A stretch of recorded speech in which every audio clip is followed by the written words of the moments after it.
Hi everyone.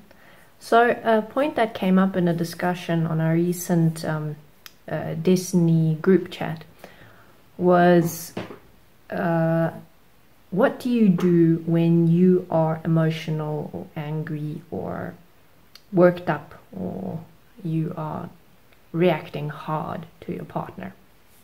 Your partner does something and it pisses you off big time. What do you do? So let's walk down the path of some scenarios. Okay, now I'm angry with my partner. He's gone and done something and he shouldn't have done that, and he should have known better, and it's so fucking inconsiderate, and oh my god. Now, if I decide to speak to him while I'm feeling this way, even if the point that I have to make is valid, even if it is to say, please don't do that again because this is how your actions affected me. If I'm going to speak to him in that state of anger and being completely pissed off and ready to throttle him, then what happens is that when we're communicating with someone, we're communicating on different levels.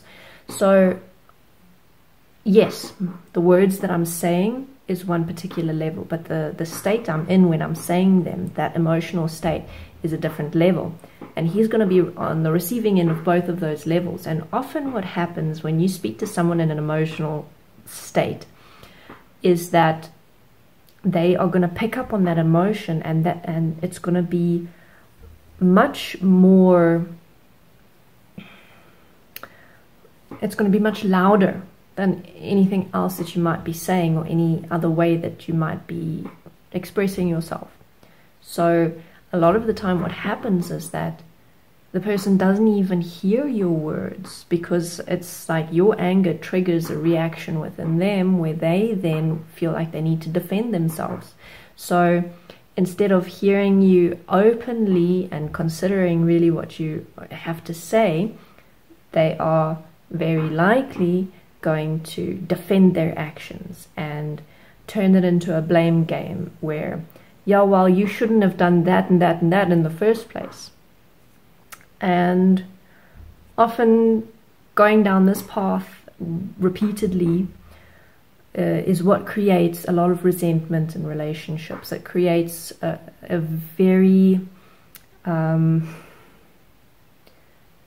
very blameful environment and dynamic within the relationship, because it starts becoming about that energy game of back and forth and back and forth and back and forth, and each person is trying to make it the other person's fault for how they're feeling, when at the end of the day we each need to take responsibility for how we respond to situations. So if I get angry about something, yes, it doesn't mean that what I'm angry about is acceptable or that it should have been done, but how I'm dealing with the situation, I can either deal with it in a state of stability and calmness and supportiveness, where I am focusing on finding solutions to make sure it doesn't happen again, or I can deal with it in an emotional state where it gets blown out of proportion, where I'm not taking that point of responsibility to find a solution. I'm trying to just get someone to admit their fault and their wrongdoing.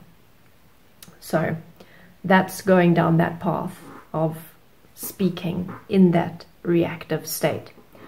Now let's compare that to what I have practiced and learned to do eventually is when I'm angry with my partner,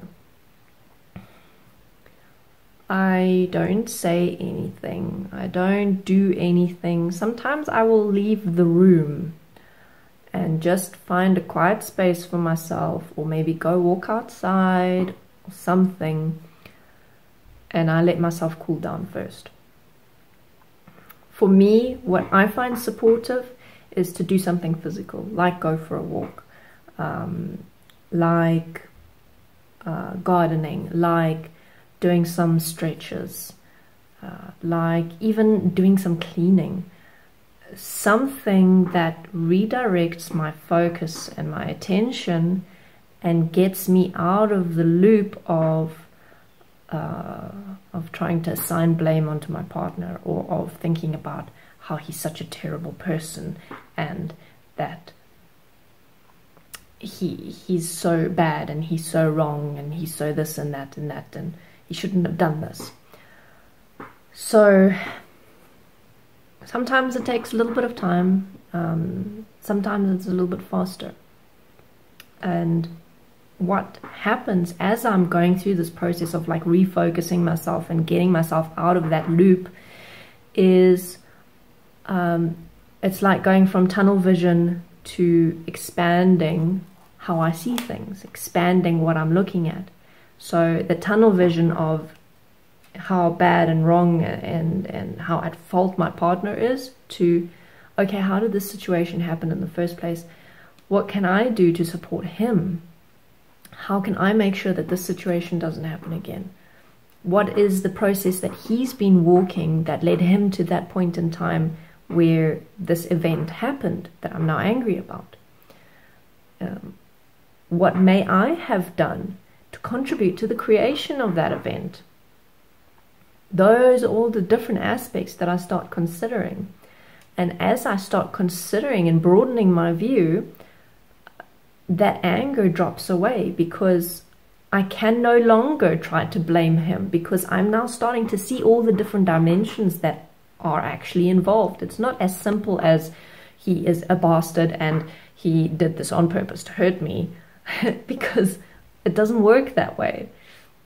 When we're in an emotional state, our thoughts become like that, and our thoughts want to assign that blame and want to make someone else the bad person. But when we start looking at things and seeing everything else that's involved, we can see, who is that person? How did the moments in time lead up to that event where this happened? How did we contribute to the leading up of those events? Sometimes it's as simple as I didn't take the time to make sure to communicate effectively what I want, or how I want things done, or what is acceptable for me and what is not acceptable for me. And yes, that is me contributing to the creation of an event, because no one is psychic.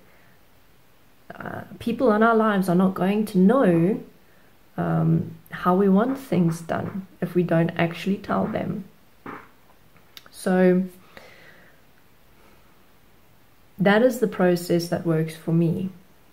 It doesn't mean that it necessarily works for everyone, but the bottom line is, don't communicate when you're in that reactive state. Doesn't matter what the emotion is, if it's anger, if it's sadness, disappointment, whatever. Get to that point of calm, centeredness, stability, and clarity within yourself before you try to discuss the point. Even if you need to say to the person, if it's your partner or friend or family or whatever, please just give me a little bit of space while I process this, because I am a little bit angry at the moment.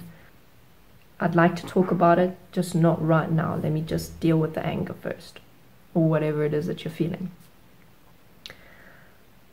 And find a way to deal with it. Find a way to drop that emotional state and focus on solutions, focus on reparation, focus on finding a way forward where that doesn't happen again.